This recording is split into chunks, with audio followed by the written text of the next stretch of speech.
मरकजी यूनिवर्सिटियों को दिए गए ग्रांट को लेकर तनाजा शुरू हो गया है। ऑल इंडिया मजलिस इत्तेहादुल मुस्लिमीन के सदर और रुकन पार्लियामेंट असदुद्दीन ओवैसी ने बनारस हिंदू यूनिवर्सिटी की फंडिंग पर एतराज जताते हुए यूनिवर्सिटी को ग्रांट देने में हुकूमत पर इम्तियाजी सलूक का इल्जाम लगाया।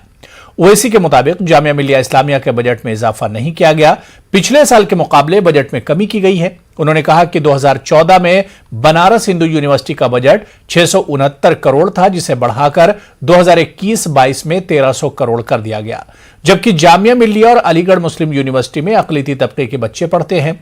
मुस्लिम बच्चे कम ग्रेजुएट हैं, इसलिए इन यूनिवर्सिटियों के बजट में इजाफा किया जाना चाहिए था। ओवैसी के मुताबिक इन यूनिवर्सिटियों के बजट को कम से कम budget grant Banaras Hindu university के बराबर किया जाना चाहिए था। ओवैसी ने कहा कि यह सीधा इम्तियाजी सलूक है। देखिए, धर्म का आईना नहीं बल्कि सच्चाई की जब बात होती है तो उसको तोड़ मोड़ कर पेश कर दिया जाता है। पार्लियामेंट में केरला के एक सांसद ने एक सवाल पूछा सेंट्रल यूनिवर्सिटीज़ की फंडिंग के बारे में, जिसमें मोदी सरकार ने खुद अपने जवाब में इस बात का इतराफ़ किया है कि अलीगढ़ मुस्लिम यूनिवर्सिटी को, जामिया मिलिया यूनिवर्सिटी को 15% उनकी फंडिंग में कमी कर दी गई है और वहीं पर बनारस हिंदू यूनिवर्सिटी को वो फंडिंग में कमी नहीं की गई है। मगर जो बनारस हिंदू यूनिवर्सिटी को जो 669 करोड़ 2014 में मिलते थे, उसको 2020-21 में बढ़ाकर 1303 करोड़ कर दिया गया। इसलिए एतराज है क्योंकि जामिया मिलिया इस्लाम यूनिवर्सिटी और अलीगढ़ मुस्लिम यूनिवर्सिटी ये माइनॉरिटी यूनिवर्सिटीज हैं, इनको प्रोटेक्शन है आर्टिकल 30 के तहत। और दूसरी बात यह है कि खुद सरकार के आंकड़े बताते हैं कि अगर भारत में 100 ग्रेजुएट होते हैं तो उसमें 3 मुसलमान होते हैं। तो आप बजाय जामिया मिलिया को, अलीगढ़ मुस्लिम यूनिवर्सिटी को, जो माइनॉरिटी यूनिवर्सिटीज है, इनको फंडिंग को आप कमी नहीं करनी चाहिए थी। इसका जो फंड बढ़े मैं इसका स्वागत करता हूं और देना चाहिए, लेकिन इसका मतलब ये नहीं है जेएनयू का आप खत्म करेगा। जेएनयू का व्यू, जेएनयू का स्टूडेंट, जेएनयू का टीचर्स सरकार का खिलाफ है, इसलिए सरकार जेएनयू को ख़त्म करना चाहते हैं। अलीगढ़ में ज़्यादा से ज़्यादा मुसलमान बच्चा जाते हैं, माइनॉरिटी कैरेक्टर है, जामिया माइनॉरिटी, नाम में तो माइनॉरिटी है, इसीलिए जामिया, अलीगढ़, जेएनयू ये सारे प्रतिष्ठान को, सारे यूनिवर्सिटी को सरकार ख़त्म करना चाहते हैं, सरकार मजबूर करना चाहते हैं। ये बिल्कुल ठीक नहीं है, लेकिन हम ये भी चाहता हो बनारस का और फंड दे, लेकिन जेएनयू, एएमयू और जामिया को ख़त्म मत करो, इनका भी सशक्तिकरण करो। सरकार की तरफ से जो आदाद शुमार दिए गए हैं उसका बड़ा सच ये है कि सबसे कम इजाफा जेएनयू के फंड में हुआ है, दूसरे नंबर पर जामिया है। बनारस हिंदू यूनिवर्सिटी के फंड में 100% का इजाफा पिछले 7 सालों में हुआ है, जबकि राजीव गांधी यूनिवर्सिटी के फंड में, ग्रांट में 250% का इजाफा पिछले 7 सालों में, यानी साल 2014 से साल 2021-22 तक हुआ है। कैमरामैन जगदीश उप्रेती के साथ खुर्रम शहजाद, न्यूज़ 18, दिल्ली। जुर्म की दुनिया को छोड़कर ईमानदारी और मेहनतकश की जिंदगी अमन को रास न आई। अमन के ही दोस्तों ने ही डकैती के मंसूबे का हिस्सा बनने से इनकार के बाद उसे कत्ल कर दिया। यह वाकया गाजियाबाद का है। दोनों मुलजिमीन को पुलिस ने गिरफ्तार कर लिया है।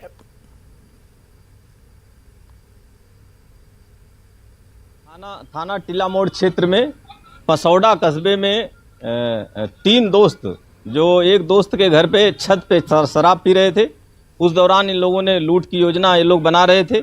जब मृतक दोस्त ने लूट करने से मना किया, उसने इनकी प्लानिंग में शामिल नहीं हुआ, तो बाकी दोनों दोस्तों ने उनकी हत्या कर दी। हाँ बिल्कुल, दोनों दोस्त जिन लोगों ने हत्या की वो दोनों गिरफ्तार हैं। उनसे जिस तमंचे से इन लोगों ने हत्या की थी वो भी बरामद किया जा चुका है। और ये 3 के तीनों दोस्त भी अपराधी ही रहे हैं, सबकी तीनों की क्रिमिनल हिस्ट्री है। कानपुर के चक्री थाने के तहत आने वाले श्यामनगर इलाके में राजेंद्र प्रसाद नामी ठेकेदार, जो इमारत बनाने का ठेका लेता था, प्रशलेंद्र श्रीवास्तव नामी बिल्डर को जिंदा जलाने का इल्जाम है। पेश आने वाले वाकये के मुताबिक बिल्डर शैलेंद्र श्रीवास्तव के अकाउंटेंट तिवारी ने गुज़िश्ता रोज राजेंद्र को गिरफ्तार किया था। बिल्डर समेत कई लोगों ने शैलेंद्र श्रीवास्तव को मारा पीटा और फिर जला दिया। वीडियो में राजेंद्र ने बताया कि वो कैसे जिंदा जल गया, जहां इलाज के दौरान राजेंद्र की मौत हो गई। पुलिस ने मुलजिम बिल्डर शैलेंद्र श्रीवास्तव को गिरफ्तार कर लिया है।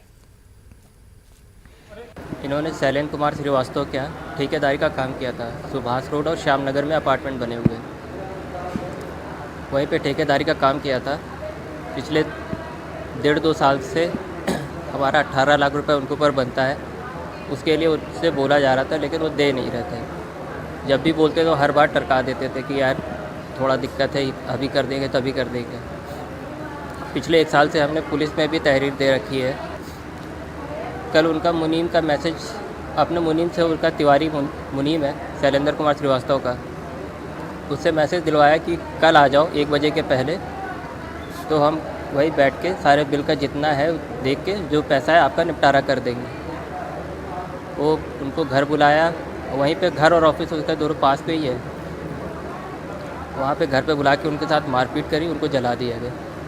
कितने पैसे का लेन देन का कुछ आपको पता? 18 लाख रुपए का। देखिए, थाना क्षेत्र चकेरी और जो हमारा चौकी श्यामनगर है, वहाँ का एक मैटर है, एक जो अभी तक हम लोगों ने पूछताछ करी है। और एक दुखद जो घटना है, इसमें एक राजेंद्र पाल करके उनकी जो आग लगा देने की सूचना मिली थी, उसमें पुलिस पहुंची, उनको तत्काल उपचार के भी ले लिया गया और वहाँ पे हॉस्पिटल में उनकी डेथ हो गई। पोस्टमार्टम की कार्रवाई की जा रही है, पंचनामा की कार्रवाई की जा रही है। साथ ही साथ इसमें पता चला है कि जो इनके ये बिल्डर और ये कॉन्ट्रैक्टर थे जिनकी मृत्यु हुई, जो बिल्डर हैं ये श्रीवास्तव करके हैं, और इनके साथ इनका लेन देन का जो भी विवाद रहा था, पुलिस ने त्वरित कार्रवाई करते हुए इनको अरेस्ट भी अभी कर लिया है और तहरीर भी हमें जो है प्राप्त हो गई।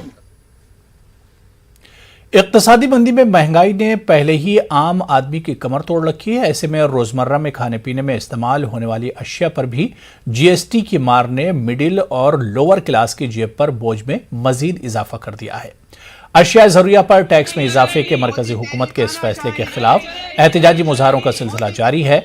आज मेरठ में social democratic party of India ने हुकूमत की इक्तिसादी पॉलिसी के खिलाफ एहतजाज करते हुए इजाफी टैक्स के बोझ को कम करने और अशिया जरूरिया पर लगे टैक्स को खत्म करने का मुतालबा किया।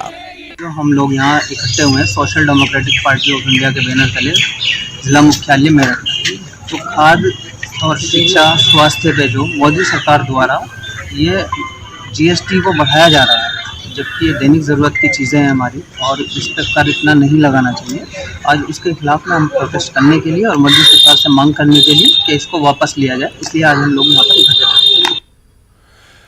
मेरठ के हस्तिनापुर सीट से बीजेपी एमएलए और वजीर ममलिकत महकमे जल शक्ति दिनेश कटक ने योगी आदित्यनाथ हुकूमत से इस्तीफा दे दिया है। दिनेश ने पार्टी आलाकमान को भी खत लिखकर मुताल्लिका महकमे के अफसरान और हुक्मरानों पर जानिबदाराना रवैया अख्तियार करने और नजरअंदाज करने का इल्जाम लगाया। दिनेश कटक ने महकमे में हो रही बदनवानी का भी जिक्र किया। दिनेश ने प्रिंसिपल सेक्रेटरी अनिल गर्ग पर भी इल्जाम लगाते हुए अपनी नाराजगी जाहिर की। दिनेश कटक ने इल्जाम लगाया कि दलित होने की वजह से इनसे जानिबदाराना बर्ताव किया जाता है। महकमे की मीटिंग तक की जानकारी नहीं दी जाती, न ही महकमे के अफसरान इनकी बात सुनते हैं। ऐसे में महकमे में बने रहने का कोई जवाब न समझते हुए उन्होंने इस्तीफा दे दिया। औकाफ के तहफ्फुज़ के लिए काम करने वाली सरकर्दा तंजीम असर फाउंडेशन ने शिया और सुन्नी वक्फ बोर्डों में पाई जाने वाली बदउनवानियों पर अपनी गहरी तशवीश का इजहार किया है। असर फाउंडेशन के सदर शब्बीर शौकत आबदी का कहना है कि शिया वक्फ बोर्ड में गुज़िश्ता 15 बरसों के दौरान बदउनवानियों के कई बड़े मामले मंजर आम पर आ चुके हैं। शौकत आबदी का कहना है कि मरकजी वक्फ काउंसिल ने अपनी जांच रिपोर्ट में भी बदउनवान अहलकारों के खिलाफ कार्रवाई करने की हुकूमत से सिफारिश की थी, लेकिन इसके बावजूद रियासती हुकूमत ने शिया वक्फ बोर्ड के बदउनवान अहलकारों के खिलाफ अभी तक कोई कार्रवाई नहीं की है। यह है कि जो वक्फ एक्ट है उसके अकॉर्डिंगली जो वक्फ के किराए हैं, ठीक, किराएदारी 5 रुपए 10 रुपए ना, जिस तरह से जो वक्फ की गाइडलाइन है उसके अकॉर्डिंगली किराएदारी होनी चाहिए। और जो इंक्रोचमेंट्स हैं स्पेशली कब्रिस्तान के अंदर, ठीक है, उनको खाली कराने का सबसे पहला काम करना चाहिए। और अगर ये अच्छे काम करेंगे तो यकीनन अप्रिशिएट किए जाएंगे और हम सब लोग उनकी मदद भी करेंगे। वरना उनके पास 15 साल का एक्सपीरियंस है कि 15 साल से किस तरह से वक्फ को बुरी तरीके से लूटा और बर्बाद किया गया है, तो उससे इनको सबक लेते हुए अपने काम को आगे बढ़ाएं। उत्तर प्रदेश आराम रेसलिंग एसोसिएशन रियासती सतह की चैंपियनशिप का इनेकाद अलीगढ़ में करने जा रही है, जिसमें पूरे उत्तर प्रदेश से 20 टीमें शिरकत करेंगी। आज मज़कूरा चैंपियनशिप और एसोसिएशन के जिम्मेदारान ने प्रेस कॉन्फ्रेंस करते हुए तफसीली मालूमात फराहम की। उन्होंने बताया कि हमने मज़कूरा मुकाबलों में 6 ज़ुमरों में टीमों को तकसीम किया है, जिसमें तकरीबन पूरी रियासत से 400 खिलाड़ियों की शिरकत करने की उम्मीद है। ये एक प्रदेश स्तर का कंपटीशन है, चैम्पियनशिप है, जहां हम पूरे प्रदेश से बनारस, गोरखपुर से लेके और झांसी और पूरा ये मेरठ रीजन सारा कवर हो रहा है। हम लगभग 350-400 बच्चों को यहाँ पर होस्ट करेंगे। अलीगढ़ में प्रदेश स्तर की प्रतियोगिता का आयोजन अपने आप में एक बड़ी चीज़ है और उम्मीद है कि हम इस अपने इंफ्रास्ट्रक्चर को और स्ट्रॉन्ग करेंगे और आने वाले समय में बाकी प्रतियोगिताओं को भी हम अपने यहाँ आयोजित करने की कोशिश करेंगे। आर्म रेसलिंग का कंपटीशन होने जा रहा है प्रांतीय स्तर पर। इस प्रांतीय प्रतियोगिता में पूरे उत्तर प्रदेश से करीब 20-21 जिलों की टीम भाग ले रही है। 19 जिलों का हमारे पास अब तक कंफर्मेशन आ चुका है। हर वर्ग में करीब 6 वर्गों में प्रतियोगिता का आयोजन किया जाएगा, जिसमें कि बालक बालिका, महिला पुरुष, मास्टर्स एवं फिजिकली चैलेंज्ड। इस खेल में जो हमारे खिलाड़ी हाथों से मजबूत हैं, पैरों से लाचार हैं, उनको पूरा मौका मिलता है। पैरा ओलंपिक अलीगढ़ के नरेंद्र प्रताप सिंह ने हाल ही में जर्मनी के बर्लिन शहर में हुई आलमी क्रॉस कंट्री चैंपियनशिप में हिस्सा लेकर मुल्क के लिए सिल्वर मेडल हासिल किया है। इनके अलीगढ़ आमद पर आज स्टेडियम से इनके घर तक जोशीला इस्तकबाल किया गया। इस दौरान तिरंगा यात्रा भी मुनक्किद हुई, जिसमें बड़ी तादाद में लोगों ने शिरकत की। नरेंद्र प्रताप सिंह इससे कबल मुल्क के लिए मुख्तलिफ जुमरों में गोल्ड मेडल भी हासिल कर चुके हैं। इनकी इस कामयाबी पर उत्तर प्रदेश एथलेटिक एसोसिएशन के ज्वाइंट सेक्रेटरी और नरेंद्र के कोच शमशाद निसार आजमी ने भी खुशी का इजहार किया। और ये प्रोग्राम क्या कहते हैं, बर्लिन वर्ल्ड रेलवे हुआ था, जो कि जर्मनी में बर्लिन में 13 से 16 जुलाई को, जिसमें इंडिया का गोल्ड आया वर्ल्ड रेलवे में और जिसमें मेरा इंडिविजुअल सेकंड था। तो ये प्लेस अभी 13 से 16 जुलाई को बर्लिन जर्मनी में हुआ था।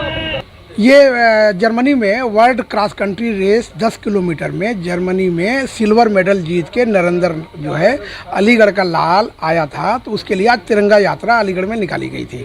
और इसमें नरेंद्र एक ऐसा लड़का है जो खेलो इंडिया में गोल्ड मेडल 5 किलोमीटर 10 किलोमीटर में और ऑल इंडिया यूनिवर्सिटी में भी 10 किलोमीटर 5 किलोमीटर गोल्ड मेडल जीतने के बाद जर्मनी में परचम लहराया, जो अलीगढ़ की सरजमीन से 2017 के बाद पाली इंटरनेशनल के बाद सेकेंड लड़का इंटरनेशनल में मेडल जीत का। इसके लिए आज तिरंगा यात्रा निकाली गई।